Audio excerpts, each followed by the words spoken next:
Hey everyone, Old School Pokemon here.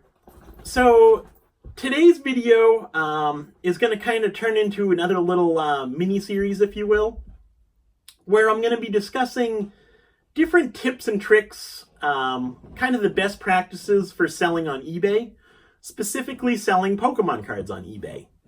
Now, I've been selling on eBay since 2009, so I've been doing this for about 10 years now. And I've learned a lot over the years, just through trial and error, doing research, reading books, reading online articles. I've learned a lot that has helped me cut costs, save time, and make more money. And so I kind of want to share some of those tips and tricks that I've learned over the years with you guys, so that you guys don't make the same mistakes that I made in the beginning. Hopefully make you better eBay sellers, if that's what you're interested in doing. Now, this first video is kind of going to be an introduction, kind of an introduction, if you will. It's basically going to be starting from zero and getting started on eBay. Obviously, starting from zero, the first step for starting on eBay is going to be sourcing product. Where can you purchase product to resell on eBay? So that's what I'm going to be discussing in this video. I'm going to give you all of my sources that I currently actively use to source product. And hopefully you guys, I'll be able to learn something. Hopefully it helps you guys out, and hopefully you enjoy. So the first source of product, the biggest source of product, is obviously eBay. eBay's the largest marketplace for collectibles, especially Pokemon cards. It's the largest public marketplace for Pokemon cards. Now, there's a lot of people who say you can't find deals on eBay anymore. And you might agree with that statement. However, from my experiences, that is the farthest from the truth. There are still plenty of good deals that you can actively purchase on eBay and immediately flip on eBay to make a profit. Now, you're not going to constantly find these deals. You're not going to find them every day. But if you're willing to put in the time, you're willing to do the research, you are going to find these deals. Personally, what I do is I'll log on to eBay. I'll just do a search, a general search, just Pokemon. I'll organize my search priced highest to lowest, and I'll also select US only listings. That's just because I don't like dealing with international shipping. I don't like having to deal with the extended wait time. So for me personally, I just go after the US listings. But if you don't mind having that extended wait time for the shipping, by all means, definitely view worldwide listings. Do it however you feel is best. So personally, I do the priced highest to lowest, and I will search through everything, from the highest priced Pokemon listing all the way down. I generally like to stop at the $300 to $400 price range. That's kind of my bottom tier right there. So I'll search eBay, view the highest price, search all the way down to the $300 or $400 tier, and I'll just quickly scan through everything. I'm mostly looking at the little thumbnail images. If something catches my attention, I'll read the title. But for the most part, it's just real quick. I can search through, it's literally thousands of eBay listings you're searching through.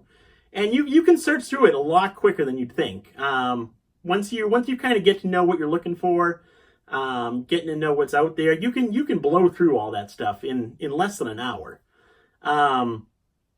Anything that does pique my interest via the little thumbnail image or the item title, I'll click on it and just put it on my eBay watch list. After I'm done searching through everything, I'll go to my watch list and kind of individually view those items that I placed on there. I'll read the description, look at the additional pictures. Anything that is kind of no longer interested in it, I'll just delete it from my watch list. Those remaining items that are on my watch list, I'll either, if it's a buy it now listing, I'll message the seller saying, hello, I'm interested in this item. Are you firm on this buy it now price? If it's a buy it now and best offer listing, I'll shoot the seller an offer just based on what I feel I'm comfortable paying, where I can in turn resell it.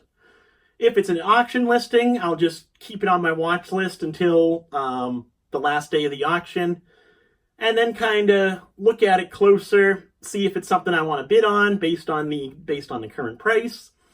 And if it is something I want to bid on, I'll place my bid within the last few seconds of that eBay auction. Now, with the eBay auctions, there are third-party websites that you can sign up and have them automatically place your snipe bid. Personally, I've never gotten into those. I don't know much about those services, so I'll basically do the bidding myself. I'll set a notification on my phone so that 15 minutes before the auction ends, I get a little notification, so I'm able to log on and place my bid if I want to. But there are those other options if you are interested. So that's kind of a quick breakdown on eBay. Obviously, just about everyone's familiar with eBay, so that's kind of a quick nitty-gritty on purchasing from eBay. The next source for Pokemon product, my second favorite is Facebook. Now, I kind of broke Facebook into two groups. You got the Facebook groups, the Pokemon groups on Facebook for buying and selling. And then you also have Facebook Marketplace, which is it's kind of turning into the new Craigslist. The Craigslist 2.0, the better version of Craigslist, if you will. Now, personally, I have had much better luck with the Facebook groups as opposed to Facebook Marketplace. Basically, what I did was I've searched on Facebook, found a few different Pokemon groups that I like. I joined those groups, and once every other day, log on to Facebook and just scroll through everything within those groups, searching for different items that I'm interested in and feel that I'd be able to make money on. Now, like eBay, I'm kind of searching through these groups or these listings real quick. More or less, I'm just looking at the pictures. If anything piques my interest, I'll stop, take a look at the listing, see if they're selling the cards, see if they're selling individually or as a collection, and see what kind of price point they're asking. If it's something where they're just looking to sell individual cards, forget about it. If it's something where they're looking to sell the collection, then yeah, look into it. If they're asking an absorbent amount of money, you're obviously not going to make a deal. But if they're asking a good figure, even if it's close to retail, shoot them a message. Ask them, hey, I'm interested in this collection. Would you take X dollars for it? That does work with a lot of people. A lot of people will post a collection up for whatever they feel it's worth, and they're willing to accept an offer that's lower than their asking price. Don't be afraid to shoot someone an offer. The worst they'll say is, no, I'm not interested in selling at that price. Don't feel like I don't want to say, don't lowball them. Don't come up with some stupid lowball figure that obviously nobody's going to accept. But don't be afraid to make them feel upset by your offer. They're not gonna get upset if you offer something that's legitimate. They're just gonna either say yes, we'll talk about it, or they'll say no. So don't be afraid to shoot someone an offer.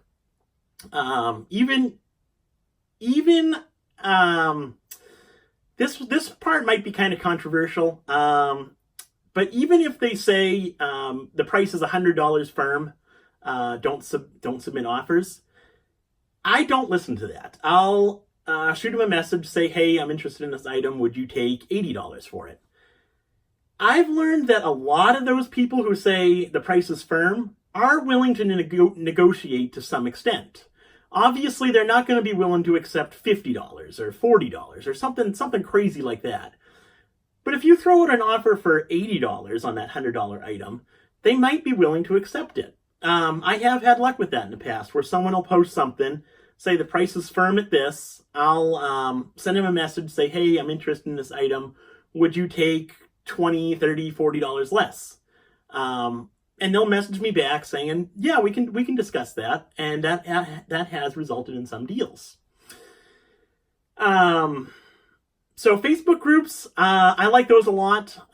If you watched some of my earlier videos, my largest ever resale purchase kind of mini series, I actually made that purchase off of one of my Facebook groups.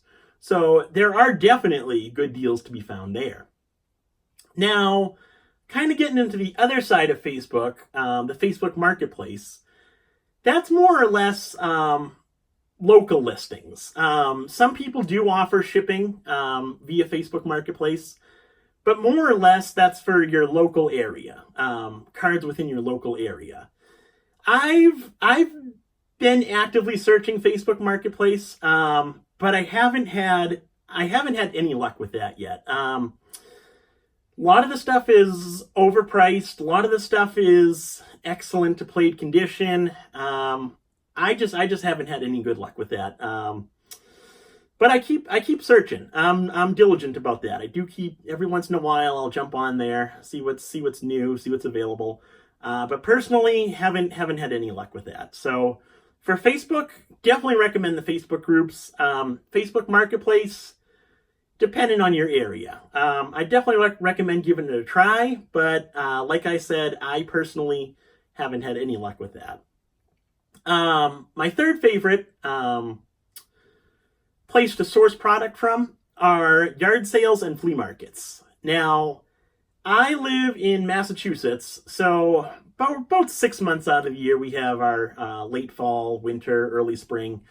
So yard sales and flea markets are more or less non-existent during that period. But right now we're in August right now, so this is kind of peak season for yard sales and flea markets. The summer months, June, July, and August, kind of peak season for yard sales and flea markets.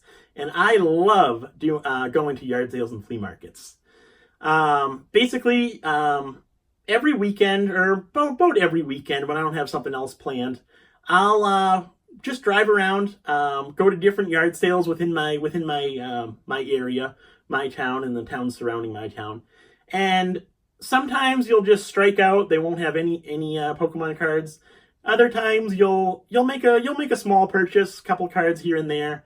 There are a few occasions where you get a decent collection. Nothing huge with the yard sales. At least personally, I haven't had any huge purchases from yard sales. But they're nice because the people that are selling their stuff at a yard sale are people who are just looking to get rid of this stuff. They no longer want it, they don't have interest in it, so they're just looking to get rid of this stuff. So if you do find a collection of Pokemon cards at a yard sale, generally speaking, you're going to be able to pick those cards up for real cheap. It's people that, I don't want to sound like I'm scamming people out of their collection, but it's people who don't know what they have. It's either parents of kids that have gone off to college or moved out. They're selling the collection. It's older kids who used to collect back in the day that are just looking to get a couple bucks from their collection. It's stuff like that. So you're not gonna have to really pay up for this collection, but at the same time, it's not going to be a spectacular purchase, generally speaking. So it's definitely something that you'll be able to make a couple bucks on, which is always nice. The second portion to that are flea markets. Now, depending on where you live, might depend on how many flea markets are in your area. I actually only have one flea market. It's a pretty big one within my area, a few towns over, that I'll usually go to. They're open every Sunday. I'll usually go to that one every couple weeks on Sunday morning. And I'll just kind of walk around and see what's available. One thing with the flea markets is, if you're not familiar, you're going to have people that are vendors there.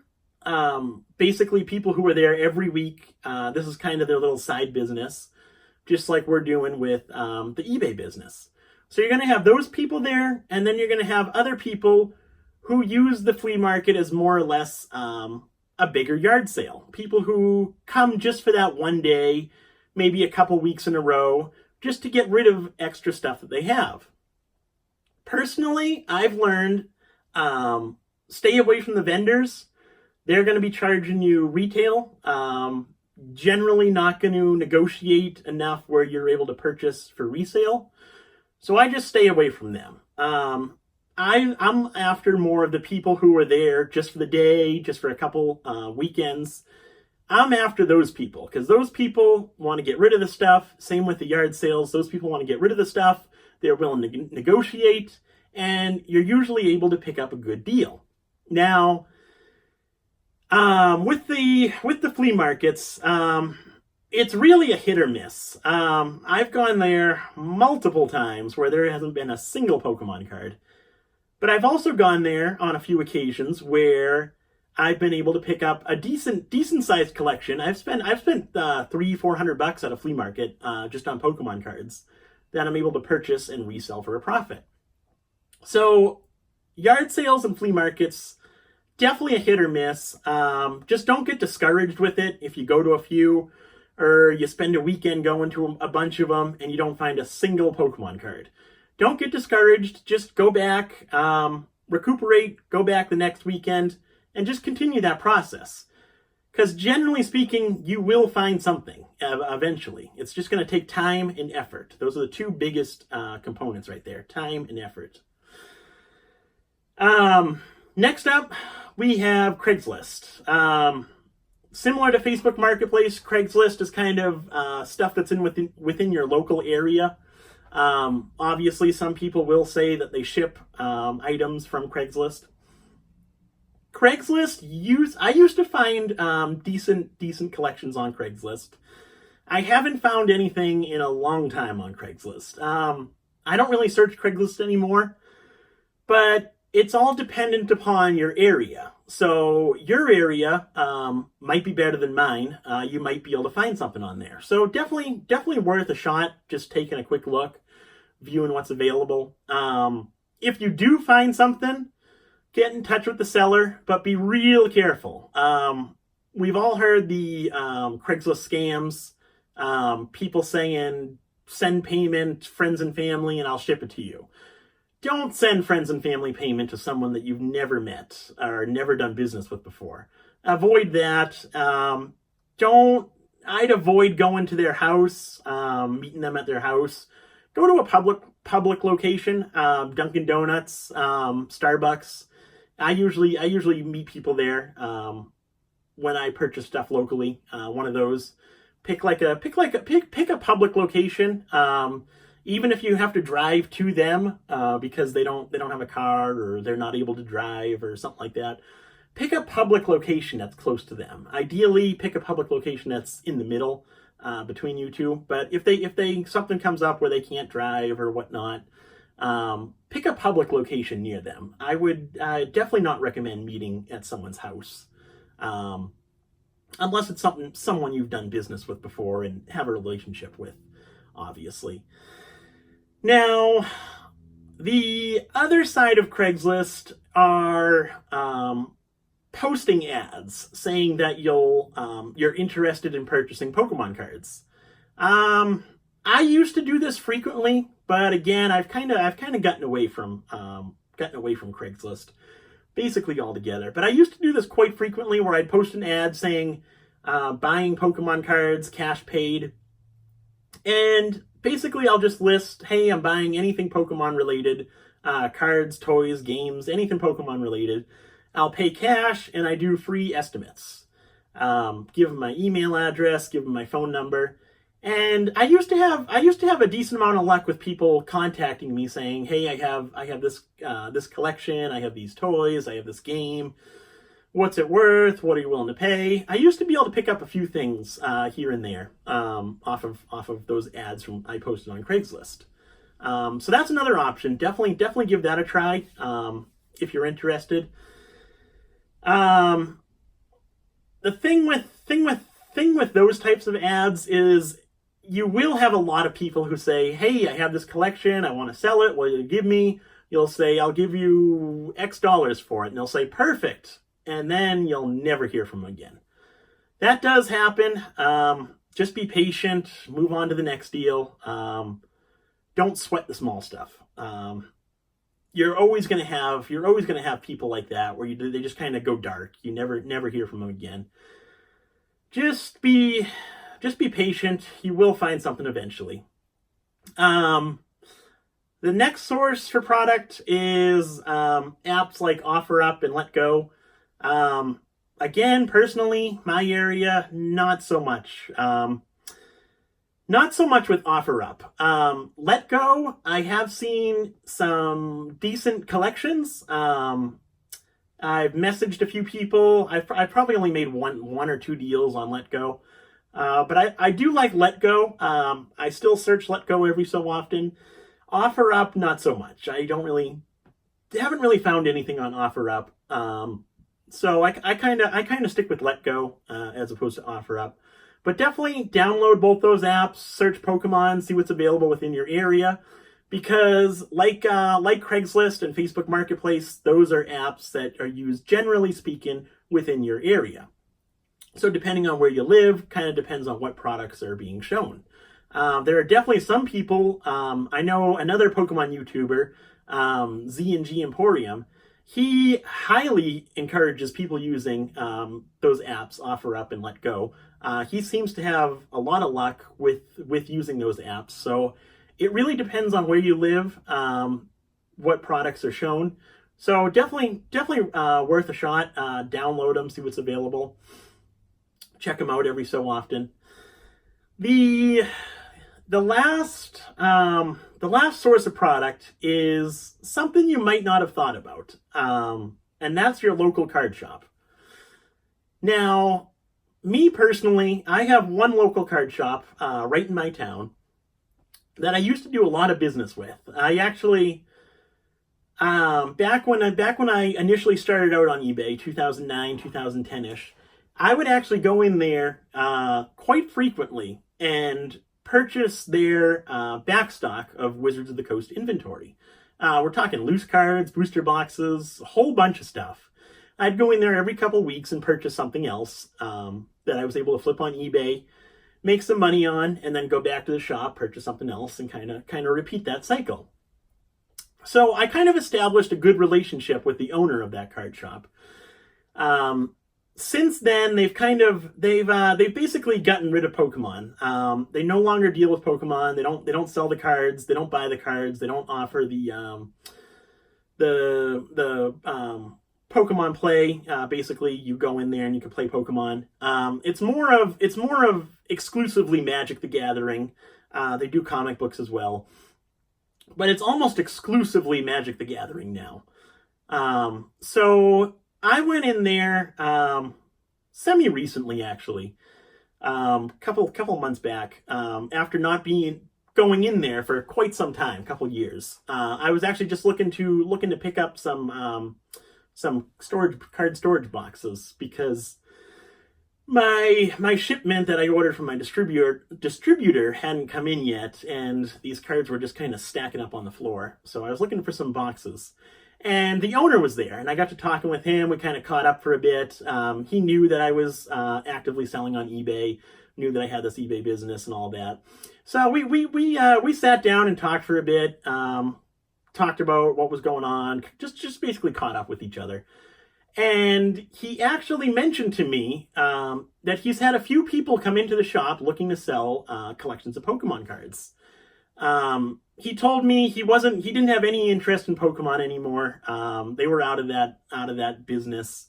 So he didn't have any interest in these collections, and he wasn't able to provide any information to these people who came in looking to sell their collections. He wasn't able to say, hey, go to this guy, or hey, go to this shop. So he asked me if I had any business cards, and I actually do have business cards for my eBay business. So I said, yeah, let me give you a stack of them. And anytime anyone comes into your shop looking to sell Pokemon cards, if you'd kindly just give them a business card, it's got my email and my phone number on it. Just give him a business card, say, hey, I know this guy, he's actively purchasing Pokemon cards. He'll be able to value your collection and make you an offer on that if you're interested in selling. So he actually did that. He took a stack of my business cards, and anytime someone comes in with a collection, he'll give them one of my business cards. I've actually had multiple people contact me saying, I went to this card shop and they gave me one of your business cards. Are you interested in my collection? And I've bought a few collections like that, actually. It's nothing spectacular. It's a lot of kid collections. So you'll have a few Wizards of the Coast Hollows. The majority of it's newer stuff. But it's another source. It's another way to source Pokemon cards.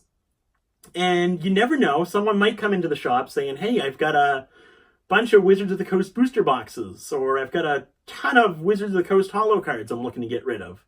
You never know what people come into the shop with. So definitely recommend that. If you have a good relationship with a card shop in your area that doesn't deal with Pokemon, by all means, try that out. Give them your contact information and say, hey, I'm looking to purchase Pokemon cards. If anyone comes in, would you give them my information?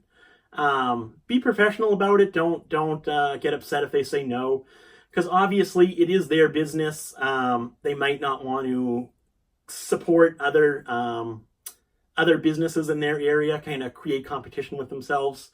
So if they do say no, just thanks for your time. Have a good day. Don't get upset about it.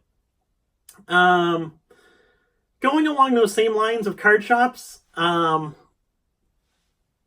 build relationships with your local card shops. As unfortunate as it is, there was another card shop that was about an hour from my house. I went in there a couple times to purchase Pokemon cards, and again, kind of built up a relationship with the owner of that shop. Last year, he was actually shutting down. He was closing up the shop, selling off the majority of his inventory, and he was going to move the rest onto eBay, sell the remainder of his inventory online. So he actually reached out to me via Facebook and said, hey, I'm going to be shutting down my card shop. If you're interested, you can come on in a couple days before we actually close the door, and we'll talk. We'll see if we can do some wheeling and dealing on kind of a bulk purchase. So I said, absolutely, I'll be down. We made arrangements for the day and the time, and I went into the card shop and actually ended up making a big purchase. It was a first edition Gym Heroes, Gym Challenge, Neo Genesis, Neo Discovery, Neo Revelation, and then 2 unlimited base sets. All cards included. All cards were at least near mint. There were a lot of mint cards within that collection. And I was able to get it at a price point where I could make a decent amount of money just flipping it on eBay, or obviously submitting those mint cards into PSA for grading to make more money on eBay. So that was a good kind of contact to have, which kind of segues into my final topic, is contacts. Contacts are very important within purchasing Pokemon cards. The more contacts that you're able to establish with different people, the better. So you always want to be courteous to people. You always want to treat them the way you want to be treated, obviously. Be courteous with people. Be knowledgeable. Tell them, hey, your collection, you've got some nice cards in here. This one, this one, this one. I value the collection at X dollars. I'm in business, so I'm going to be purchasing this collection for resale. If you're interested, I'd give you X dollars for the collection. Be upfront with them. Tell them your collection's worth this. I'm willing to pay this because I'm looking to resell it. People like honest people. So if you're honest with them, you're friendly, you're upfront with them, and you purchase their collection, they're more apt to come to you the next time they're looking to sell. So they might just have a couple cards. Say they just have a couple cards this initial purchase. They just have a couple cards to sell you. You're upfront, you're honest, you present a fair offer to them, you buy the collection and resell it on eBay. They're more apt to come to you the next time when they have something else. Or maybe they're just testing out the waters to see who they want to sell their big collection to. If you're someone who comes in and is rude to the person, complaining that, hey, you only have a few cards here, I wanted to purchase something bigger. You say, hey, these cards aren't worth anything. I'll give you $10 for the whole collection. They're never going to contact you again. You just destroyed that relationship for when they have something big to sell. They're not going to contact you. So be courteous, be kind, present a fair offer, tell them what their collection's worth, and you'll get their business again in the future if they have more stuff to sell. So before I go on talking any longer, that's kind of it for this video. A little bit longer than I had planned, so sorry about that if it was too long for you guys. But I hope you did enjoy, hope you learned something, and let me know what you think of this kind of little mini-series. If I should continue it, kind of getting into more tips and tricks for selling on eBay. Just kind of let me know your thoughts, let me know your comments, and thanks for watching, and see you next time.